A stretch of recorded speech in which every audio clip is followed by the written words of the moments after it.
উত্তরের জেলা লালমনিরহাটে ভুট্টা এখন প্রধান অর্থকারী কৃষিপণ্য। তবে টানা বৃষ্টি ও রোদের অভাবে বিপাকে পড়েছেন চাষিরা। কাঁচা ভুট্টা শুকাতে না পারায় দানায় ছত্রাক দেখা দিচ্ছে। দামও কমেছে প্রায় 10%।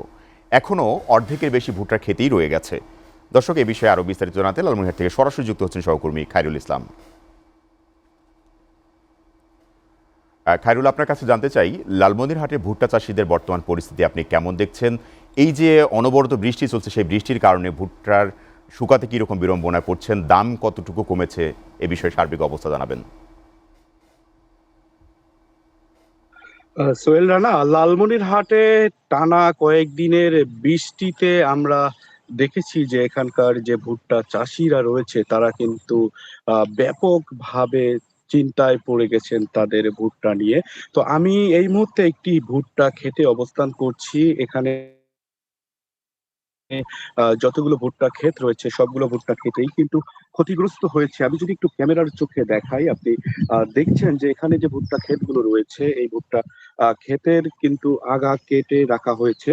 আর এই যে ভুট্টা ক্ষেতের যে ক্ষয়ক্ষতি হয়েছে, অনেক ভুট্টা অঙ্কুরোদ্গম হয়েছে।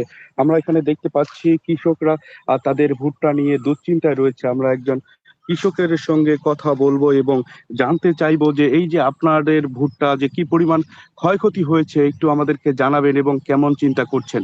আসসালামু আলাইকুম। বর্তমানে আমাদের লালমনিরহাটের অবস্থা বেশি একটা ভালো না। আমরা ভুট্টা খেতে নিয়ে খুব দুরবস্থায় আছি। আর এবং ধানের অবস্থা বেশি ভালো না, পানিতে তলে গেছে।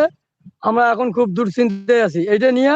আমার যে ভুট্টা গাছে বেড়াইছে এবং আমরা মনে করেন সবাই লালমনিরহাটবাসী আমরা খুব একটা চিন্তিত আছি। আচ্ছা, এখন আমরা এইভাবেই মনে করেন যে কিভাবে জীবন যাপন করব এটা নিয়ে আমরা বাঁচতেছি না। এখন আপনারা দেখেন কি হলে ভালো হবে, এইটাই আমার কথা। আচ্ছা, আপনার ভুট্টার দাম কেমন পাচ্ছেন একটু বলবেন?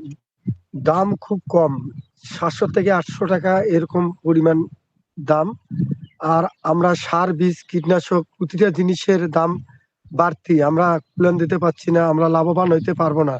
এবার লালমিয়াটের লোক খুব আমরা অভাব জড়িত আছি, কেননা আমাদের ভুট্টা নিয়ে খুব দুশ্চিন্তা। আলুতে একবারে লস হয়ে গেছে, আবার ধানের মধ্যে লস, ভুট্টাও আমাদের খুব বর্তমান অবস্থা খুব খারাপ।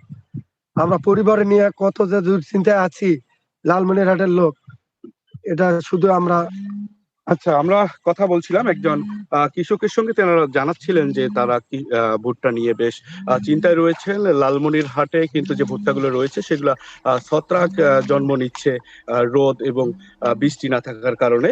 তো সর্বোপরি আমরা জেলা যে কৃষি বিভাগ রয়েছে তাদের সঙ্গে কথা বলেছি। তারা আমাদেরকে জানিয়েছে এবারে জেলায় 30,055 হেক্টর জমিতে চাষাবাদ হয়েছে এবং প্রতি হেক্টর জমিতে 10.6 মেট্রিক টন করে ভুট্টা হচ্ছে। তবে স্থানীয় কৃষকরা জানাচ্ছে যদি এখানকার ভুট্টা লালমনিরহাটেই সংগ্রহ করে এখানে প্রসেসিং করে কলকারখানা তৈরি করে রাখা যায়, তবেই কিন্তু লালমনিরহাটের যে জেলাবাসী রয়েছে তারা কিন্তু ভুট্টায় স্বনির্ভরতা অর্জন করবে।